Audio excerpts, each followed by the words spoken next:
Hello YouTube, Ace and Moogle here. Hey, what's going on, guys? Alright, so we are going to have a look now, we're doing a special now, we're going to have a look at video game pricing. Yep. And there's a few things that have come up that get us to, that make this rather relevant topic, and some various things about it. So two big things happened fairly recently in game news. Two games came out, Evolve and the Order 1886. Oh yeah, those are fun. Evolve came out and it received heavy criticism for being.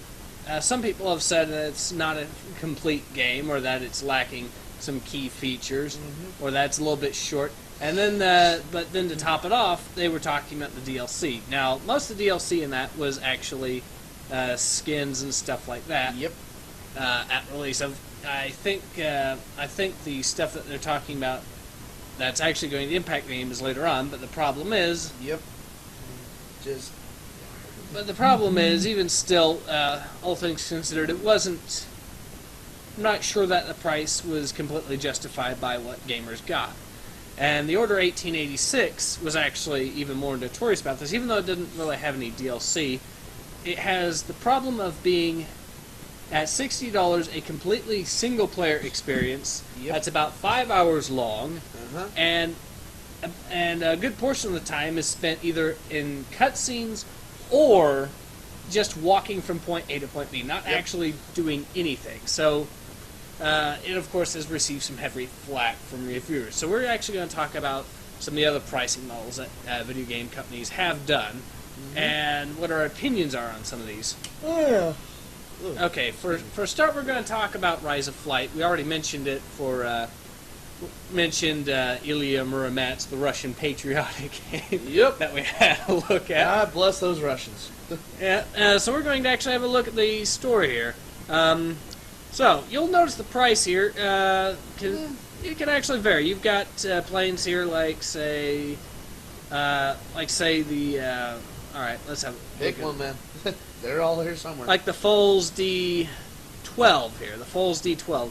$6 for that plane. Then it can get a little bit pricier, like the Felix Stowe here is a $13 plane. The Gotha is, of course, $12. That's $12. Oh, here's one that's cheap. The British Newport 17. $3. I think that's the cheapest plane, aside from the free ones, which you get 3 of them right now with the game. Nice. Anyways, and then you got modifications that can go along with that, and these also vary in price. They can be a bit more expensive, and some of them are free also. And then you've got the channel map. But basically, let me talk about this. So these might seem a little bit pricey. Give or take. If you're more mainstream, you'd probably be a little bit concerned about these. Thing is, though, is that for $6, for $10, these planes tend to feel very different. They tend to handle differently. They can be used for different things. This is, by the way, not a play-to-win game. The 3 planes that you get, one of them is a mid-early era plane, but the Albatross D5 and especially the SPAD 13, which is this right here, especially the SPAD 13 are pretty good planes. I love flying the SPAD. Yes, and it's completely free to pick up. Okay. So the game actually gives you a reasonable amount of stuff for free. Aside from the 3 plays, that might not seem like much, but there's also the career mode. There's 3 campaigns, 2 regulars, and then the training campaign, and then single missions. Okay, that's not too bad. And the career mode, by the way, I should mention, is it basically has you play as like a actual fighter pilot in World War I, flying patrols on a day-to-day basis. Nice. Let's just say now, to be fair, the men during World War I, you've heard the stories. 5 patrols a day. Some squadrons were flying. Even if you were just flying 1 mission a day, if you did that for say 30 days, that's 30 missions. And even if those were 10 minutes apiece, that still accumulates into quite a bit of time. Exactly. But that's for just a 1-month period. It gets actually quite lengthier if you're talking about trying to do a whole war or something. And granted, you might have to buy multiple planes for a whole war, but the fact still stands that typically you'll be getting quite a bit out of these. So I can actually respect the pricing model. And aside from that, this has helped keep the game alive since I think it came out in 2009. It is still alive to this day. That is 6 years now. Oh, yeah. So I can respect it, and it's stuff that they tend to be constantly releasing. It's not the same as some of the stuff that, say, Evolve tried to do. Yeah. Now, let's look at... I better move this out here. Let's look at another company I was going to be looking at. How to talk about I believe it's called Storm Eagle Studios. Is this? Yeah, Right. Storm Eagle Studios. And they're known for, well, they have their own knockoff version of Steam, but one of the games that they have here, well, is Jutland. And, well, all their games are basically naval strategy games, naval sim strategies. And they decided to release this as a bundle called, and I'm not kidding about this, the, quote, Divorce Pack Bundle. Oh, God. Seriously? Oh. I think they're telling you guys that if you're married, you should probably avoid buying this. Divorce Pack Bundle. Yeah, that's what it's called. Oh, dear God.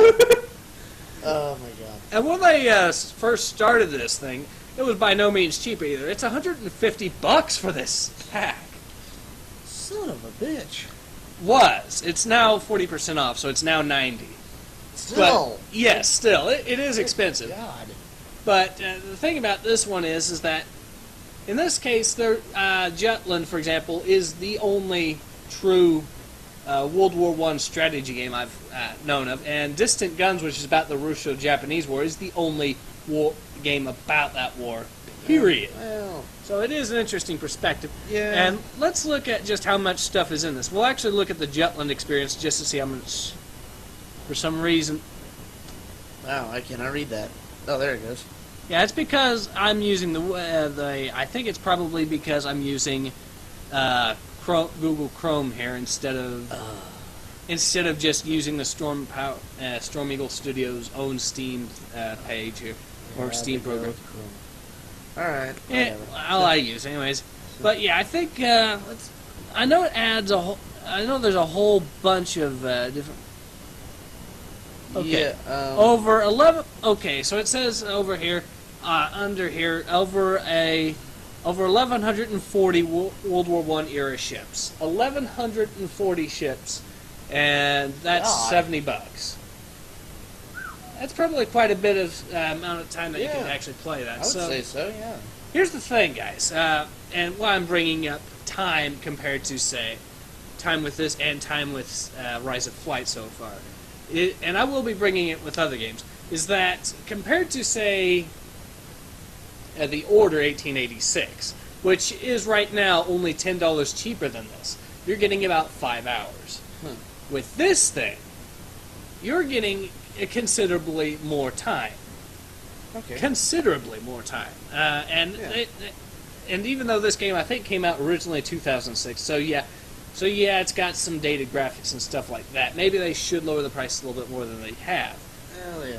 But it's still, not only is it still alive, but but it's, I think maybe a year or two ago even, they ended up releasing a brand new expansion, which added new stuff. So the thing is, you could get quite a bit of life out of these games, and that can kind of justify... Yeah, I would say a little bit, yeah. Kind of justify it to a point. So, and the point I'm getting at here, and by the way, when Jutland originally came out on its own, it was originally $65, over the $60 price point mark. Jeez. So it is expensive, I will grant you that. That's not the point. I'm not trying to downplay that. What I am, however, trying to say is that sometimes, because of the way games have gone these days, sometimes having a larger than $60 price tag can kind of be justified by how much stuff you're getting. Now let's talk about one that does really go over, that can kind of go a little bit overboard if you look at the price. Steel Beast's Personal, or Steel Beast Pro Personal Edition. For those of you who don't know, this is the best tank sim on the market right now. Hands down. Okay. They've constantly updated this. It originally came out in 2006. They've constantly updated it. Okay. But here's the thing. I want to show you the pricing model here. A new license for this right now is 115 bucks. It was originally 125. Good God. And that is with everything being digital. It is not. It is a little extra to actually buy a DVD copy. It's an extra $7 to get the DVD. It's another $16 for the manual. God. Yeah. So it is a bit pricey. And aside from that, not only that, but it also has arguably one of the most obnoxious DRM systems I have ever seen for a game. Oh boy. Now you know of the Always Online. Always Online, let's be frank about this, is complete BS. I hate Always Online with a bitter, bitter passion. Yup. Now, they don't quite do that. What they have instead is a code meter dongle. This is a thing that you plug into your USB. They ship it through the mail, and that's more or less kind of what you're buying. The code meter, which will then read it and prove that you have a legitimate copy before you can actually play it. Yikes. Yeah, so it is one of the most obnoxious, if only because the DRM is a tangible physical object of your ire. But to be fair, though, here's the thing, though, guys. This game came out in 2006. Now they've constantly updated it, and they've released new tanks. They've released manuals for the tanks that you can download via the free PDF files and all that. All right. And not only that, but but like I said, the game is partially kept alive because of the money that's been put into it. And Moogle, what's your opinion? If a game has been alive since 2006?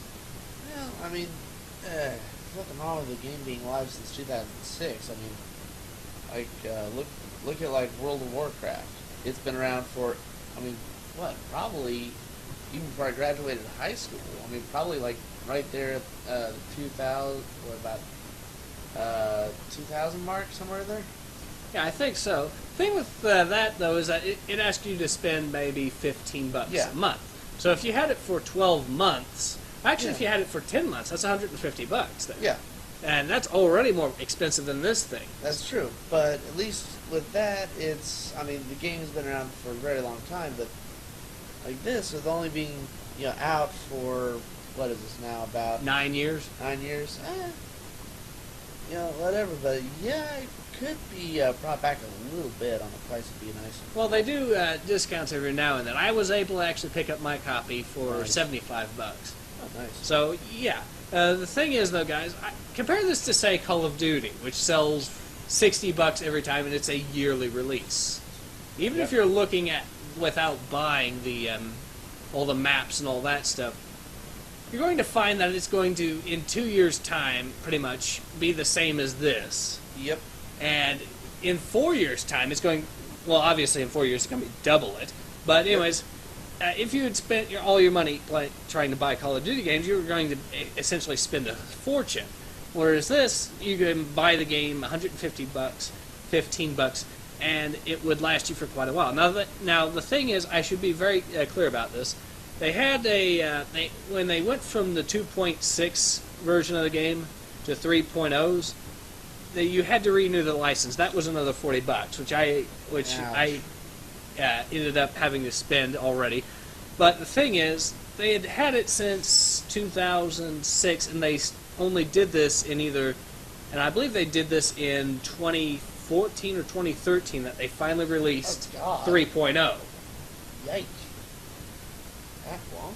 Yeah, so that long. So you would have already had the game for a long time at that point if you bought it at release. So it kind of justifies it, if only because of how long you're expected to actually play this thing. That said, I'm not saying that it's cheap. My God, is it expensive though? Yeah, it is. But that's actually nothing compared to what I've got to show you next. Me and Moogle had another thing that we were going to have a look at. The Flight Simulator Pilot Shop here. Oh, God, I remember this thing. Now, these, by the way, ignore these. I know they're $400, $300. This is not actually planes. These are actually source code, believe it or not. But let's look at these planes, the starting price. $100 for a C-182 Skylane. $100 for a Cherokee 180. Oh, God. Yeah, that is absolutely expensive. Hello, Cash Grab. How are you doing today? Now you might be wondering, why would Microsoft be asking $100 for a plane? I mean, that's got to be ridiculous for them. They're certainly not short on cash or anything. No. The thing is, this is not Microsoft. These are actually small companies that exist solely to make aircraft for these flights. So they are small companies. But let's have a look at some of the. So we actually had a look at one of the videos here, and Oh, yeah. Moogle, you remember what did you think about it? Well, it was very impressive. I mean, it was kind of neat to see how much realism they put into this. From like trying to make sure the interior looked right, like the amount of shine that's on the metal and everything else, that was there. But just like how much detail they put in. I mean, like this thing even has it so that if you're flying around at night, you can actually adjust the brightness of all your instruments and everything on your dashboard. And it's like, seriously, you went to that much detail? Yeah, I think there's 3 or 4 different lighting options you have to just light up the dashboard. It was like, okay, you can do the light in between the glass, you can do the light of the instruments, you can do just the dials, you can do this, and it's like, for the love of God, man, just pick one. Oh, man, you got that, you got all your instruments all work. I mean, you have to sit there and prep the plane, do all that. You actually have to do the walk around on the thing. My God, man, This is what we call simulating for the sake of simulation. Yeah. This is probably meant less for people to fly it just to just to play games, and meant for people that actually want to learn how to actually fly these planes. Exactly. And have some practice in between flight lessons, which is a good thing, but I mean, for like most of the gamers out there, if you really want to try to play this and you're trying to just pick this up and go with it, it's like, well, why is there this many steps? Why do I have to spend this much on this plane if I want to do this? It's just... Yeah, you're probably best, if you're a mainstream gamer and you want to get into flight sims. I already did a video on flight sims in general. I would suggest, as I did then, Microsoft Flight Simulator if you're into civilian flight sims. Yep. And some of the older flight sims especially, but that's another topic altogether. I think I'll stick with Pilot Wings, thank you. I'll just fly through the rings, that sounds a little easier. If that's the case, then maybe you should pick up Superman 64. Oh God! No, that's how not to fly through rings. Because you find everything else. Moogle here is having nightmares from Rise of Flight. Oh God. So anyways, the Cherokee is pretty much the same thing here. So I could kind of... another thing I should mention, this isn't just... What the heck?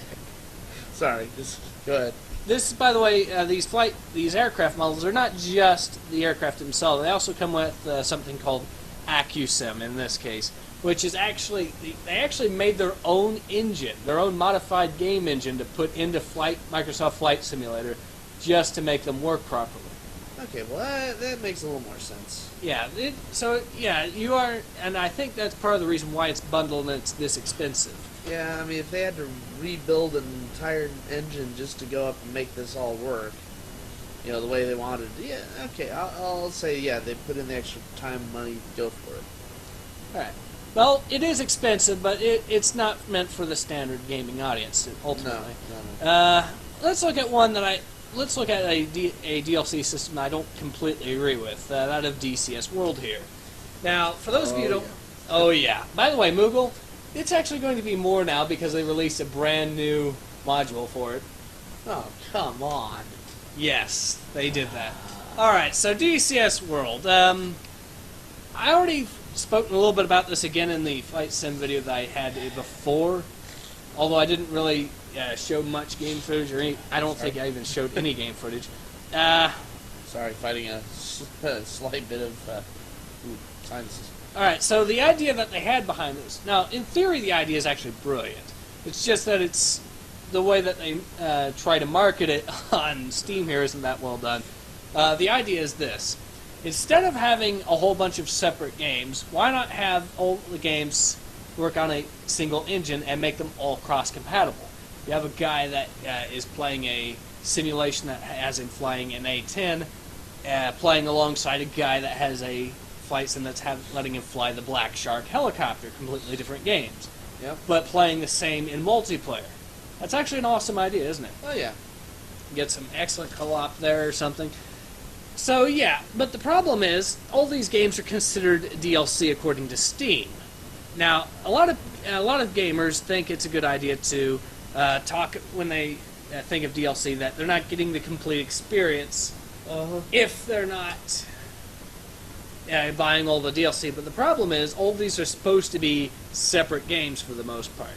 And if you go into this thinking that that you should have them all to get a full game, you're going to find that it's going to cost you about $569 to add them all to the cart.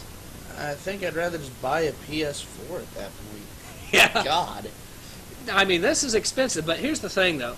That's me being desperate.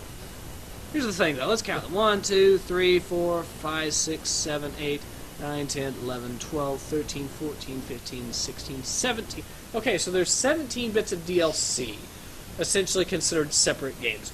No one buys 17 games at one time. Nope. You basically just buy one game, maybe 2 games at a time, try them out. And that's the mindset you should go into this with if you intend to use this. Do not try buying this all at once. That's not what that's there for. Now, what I can complain about, and indeed what I will, is the fact that some of this DLC here offers the same thing.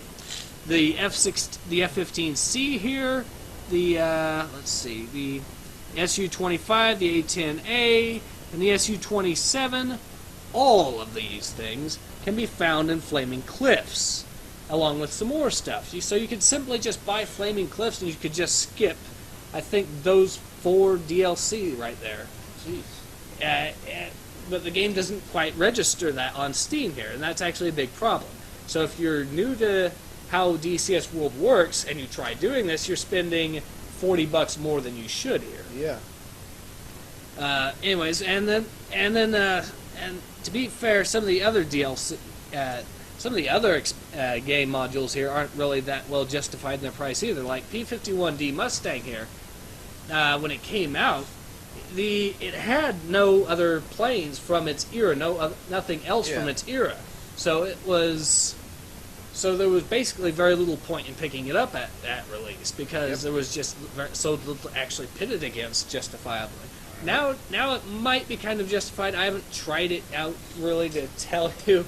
I haven't bothered to spend the $30 because of, well, I've been rather spooked about what I heard originally, but I should mention that. And also, I mentioned eSIM and their Steel Beast Professional Personal Edition.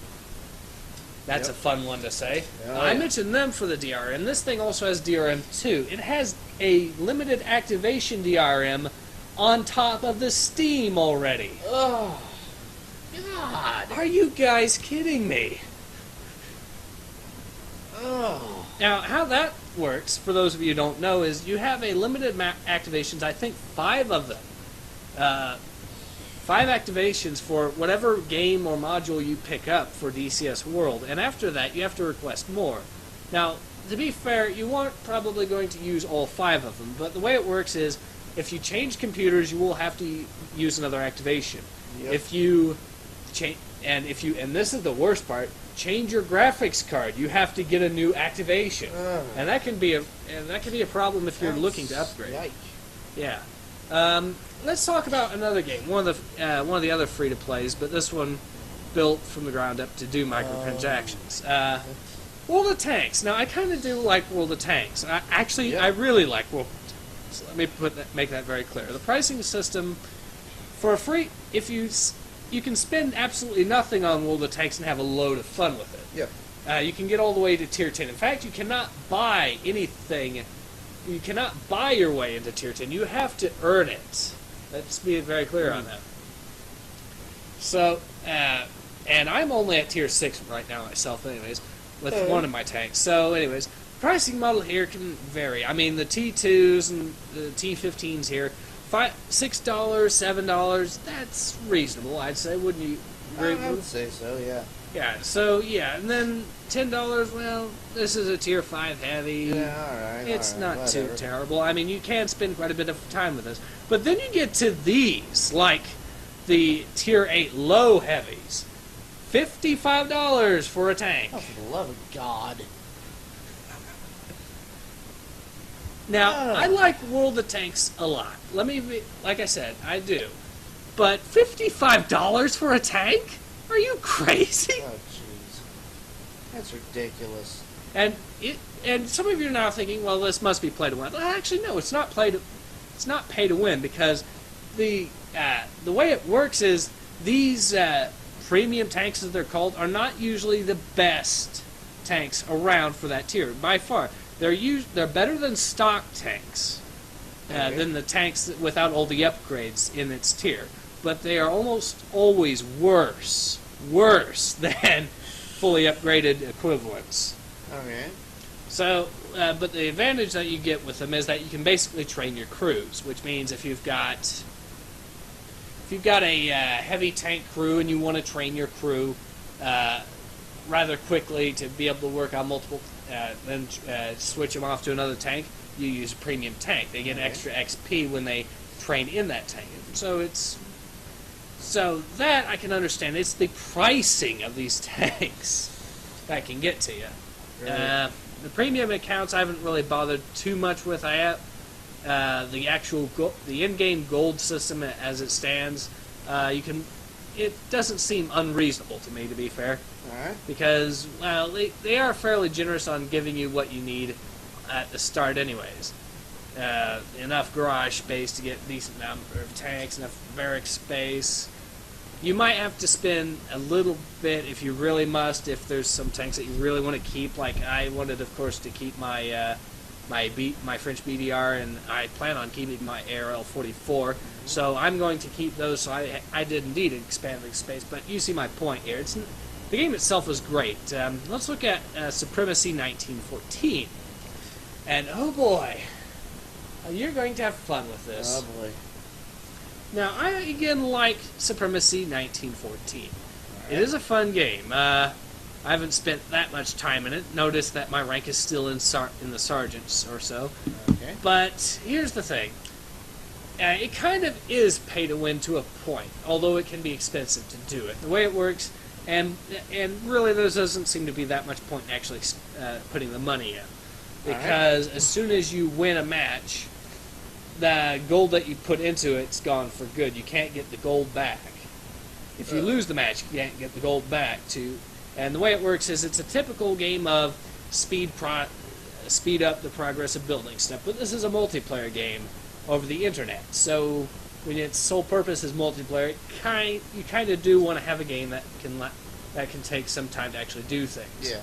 This isn't a game to be spending all day on. This is a game to drop in once every few or several hours to have a look at, do the updates and all that. And it is a fun game and an interesting concept. But the problem here, something I can take offense at, is the gold, or the pricing thereof. And we shall have a look here. You can buy for $2.50 5,000, which will actually carry you a decent way. Okay. That's not terrible. Then you go to 5, then you go to 10, okay, that's a little pricey. Yeah. Then 25, okay, that's getting a little bit much. That's a little much. 50, that's a lot. Wow. 100, what the hell? 200, really, what the Dear hell? God. And then 500, what are we doing? And then finally $1,000. $1,000. Bite me. Oh dear God, no. Now, you might be able to play... Now, to be fair, I think you could get quite a bit of time out of that, but really, what's the point? Seriously, that's a house payment. That's a house payment. Screw that. No. That's a used car, if you... Yeah. Just a... For a free browser game? Are you nuts? Wow. Just wow. This is World of Warcraft levels of WoW, people. A little bit. I don't know. Oh God, yeah. So. Wow. I've just lost words. Oh, but wait, Moogle, aren't you forgetting the worst one is coming up? But before we get to that, before we get to that, we'll talk about one that we'll talk about Pokemon Shuffle here, since I've been spending some time on that since it's free. Wait, we can do that? Well, we're looking at Nintendo. Oh, well, yeah, that's true. We're looking at Nintendo webpage. We can kind of get away with it. Okay, all right. Making sure. I think we can get away with it. Okay, so let's talk about this then. The way it works is basically it's Candy Crush with Pokemon. Yep. Not really a whole lot that can be said about it. It's fun enough. It's a palate cleanser for other games, basically. Yeah. After spending maybe 5 hours playing Monster Hunter, yeah. This doesn't even come with 3D either way, but that's all right, you know. Well, let's talk about this. 3D's a gimmick, anyways. Let's talk about this. All right, so the gimmick here that tries to get it to spend your money are the jewels. The game will give you a reasonable amount of jewels, I will say. Now, the heart system, which you will notice up here, is the number of battles that you can do. There is a timer, and it's a half-hour timer for these hearts to respawn. Yep. By the time you use all 5 hearts, you will have spent about 15 minutes. Yep. Give or take. So, yeah, they really needed to shorten the timer a bit. If they shortened it to 15 minutes or so that way you could play one more round, that would be par for the course at the very least. So let's talk about the jewels, how much they cost. The jewels here are 1 jewel's $1. You get 6 for $5.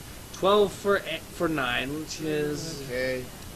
Then you get to 35 for $25, and then 75 for $48. And really, why? Wow.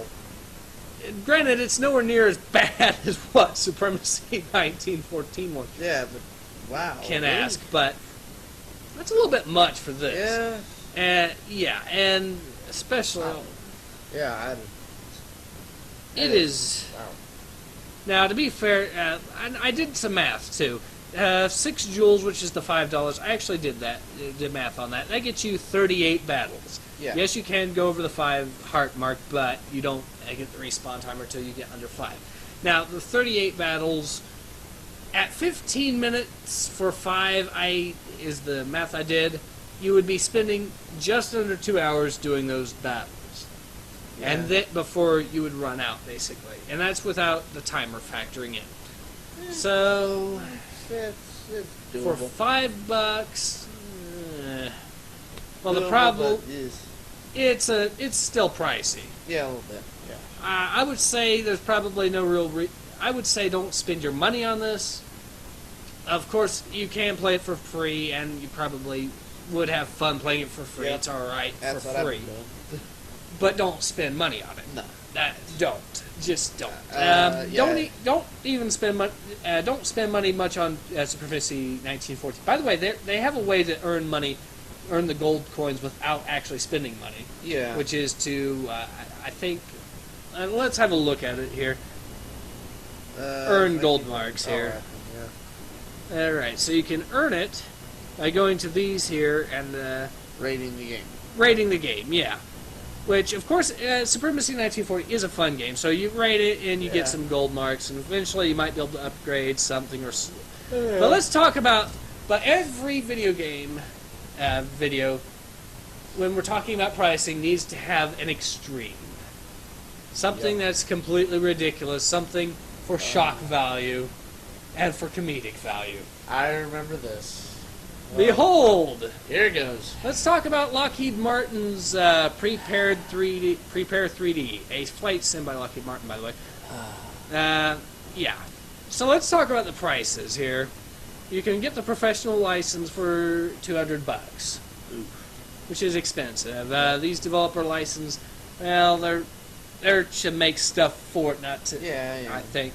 But here's the one that will make you flip out. Look how much the Professional Plus license is.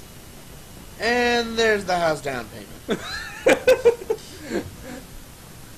No. Just no. No, bad. Bad Lockheed Martin, bad. Just no. Getting the newspaper out. No.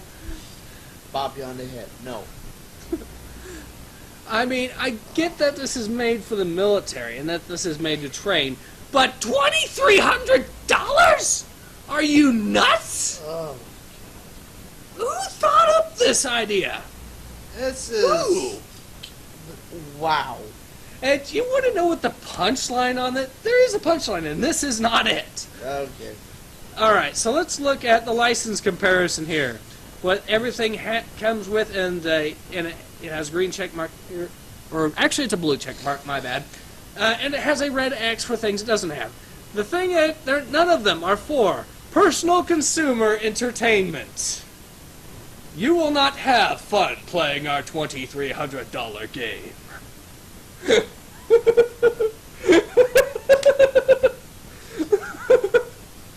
Yes, that was the sound of me face palming. I had to remove my glasses first. Oh, God. Oh, Suddenly, I want to play Supremacy 1914 instead. and then my parents complain about me getting like a Super Nintendo game on the Wii U. Just...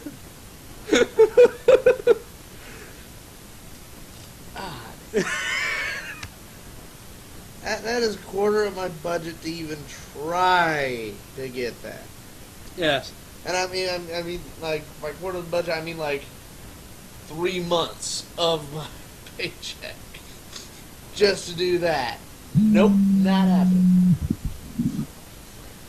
Oh, God. Anyways, yeah. By the way, something I should mention, by the way, before we go, about the eSIM, because I just remembered it. There is one thing that kind of redeems it, if you're curious about it but don't want to spend $115.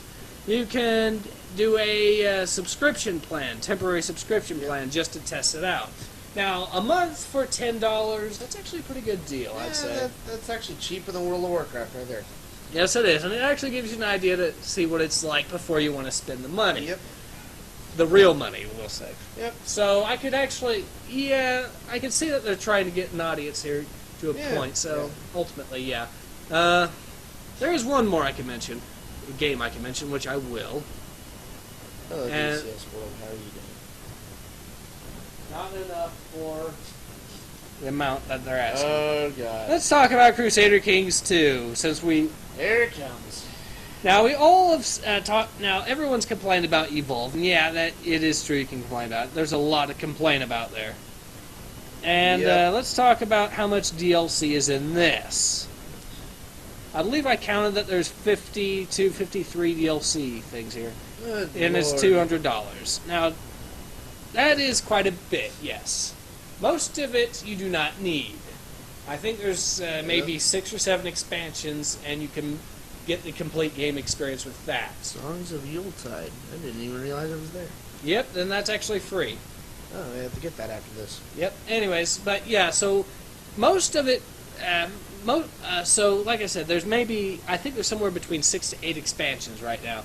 And if you get those plus the base game, you'll have essentially the complete experience gameplay-wise. What they add instead, what they have for the rest of the DLC is reskinning of units to give them a more thematic feel. So instead of having just generic medieval knights, you could have Vikings. But the thing that you will, the thing I will applaud is the music that's DLC. Now, granted, it is $2, but for 3 songs, and 3 songs made by one of the best music composers in the games industry at this moment. I can forgive $2, $3 for that. Yeah. So those are kind of worth it. Thing is, this is a game that's been out for 2 years, or actually no, 3 years. It came out in 2012, and for that, I can actually see it justifying itself, the expansion wise, and if you pick up the songs. Not completely convinced on the unit packs though, but Well, you know. but they're there if you really want them. And like I said, they don't really, and this is not, and they didn't really front load this like Evolve did. This is unlike Evolve, evolved over the years. Oh yeah. Exactly. So anyway, Moogle, what's your opinion after having a look at these? Oh my god. I mean, some of it can be a little justified due to the fact of how much they actually put into it, but like, just some of the blasted prices. Like, Good God, man, just I just cannot even think of how in the hell to describe this. It blows my mind right there. yeah. Like you said, a lot of it is justifiable. The Rise of Flight, I'd say, is justifiable. Yeah. The Divorce Pack bundle. God. Winner of best name ever. I could kind of, I think it was $80 or $90 when we saw it. Yeah. I think that for what you're getting, it could kind of be justifiable. The Steel Beasts, for how long it's last. The Flight Sim Shop, expensive, very expensive. Oh, yeah. Definitely meant for a niche audience. Oh, yeah. That niche audience with a much better budget than I do, apparently. But can I really condemn them for it? It's something I'm kind of on the fence about. Yeah. It is excruciatingly expensive. Yes, it is. World of Tanks, I love the game, but $50 for a tank is outrageous. Yeah. Dear God. Supremacy 1914, I love the game, but $1,000? Hell no. Nope. Pokemon Shuffle, it's there. It's there. Don't spend money on it. Yeah, I just stick with the free one. It's more fun. Yeah, play it for free. You're not losing anything really with that. Prepare 3D. Run. For the love of God, run. God, just.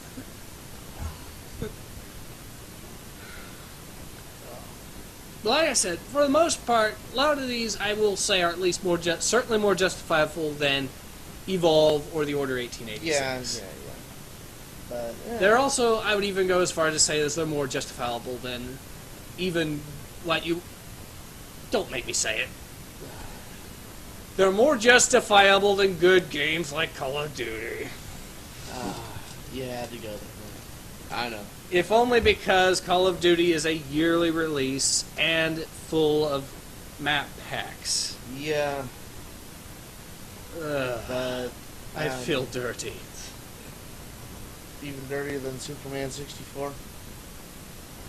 Even dirtier than Superman 64. Oh God. Anyways, but you get my point. My point is that even a game that costs more than $60, asking price standard, can be justifiable in certain circumstances. The problem isn't just the length of a game or the amount of DLC. It's the price of the game combined with how long it is. And what was I saying? You guys get my point, though, right? Yeah, I think you sort of lost yourself there. My point is that if a game offers you a whole ton of stuff, it can get away with being more than $60. Yeah. And by the way, DCS World really need. Since I forgot to mention them here, since I was talking about all the other stuff, DCS World definitely needs to streamline their DLC system and make it clear that those are supposed to be separate games. They were originally separate games, by the way, but they updated them to all be cross-compatible. So there you go. Ultimately, though, like I said, you can forgive a game that asks $125 starting price if it's guaranteed to give you years of gameplay. Yeah, exactly. And be perfectly justified in condemning a game that's, say, $60 to get that lasts you for 5 hours. You can also condemn a game that, like Metal Gear like the new Metal Gear Solid 5 demo. Oh god. That's paid. $60. We can also condemn. Well, that's I think they reduced it. It was $40, and then they reduced it to 30 or something. Oh, okay. Well, But even then, yeah, it's still. even then, for an hour playthrough, Yeah. it's ridiculous. That is. But anyways, so the point is, maybe it's not necessarily the prices that we should be complaining about. It's the game lengths Yeah. that we should be complaining about. Exactly. Because like I said, I completely forgive Justlin, Rides of Flight, and all the others Yeah. that I've said I've forgiven. I don't forgive the games that have been absolutely ridiculous about it. Yeah. But I do condemn games that are just unjustifiably short for what they're asking. And I think that's Moogle's opinion here also, Yeah. isn't it? Yeah, pretty much. Well, we've spent quite a bit of time on this episode. Yeah, we did. Hopefully you guys have stuck with us through to the end on this one. Hopefully Right. you found it interesting. This has been Ace. And Moogle.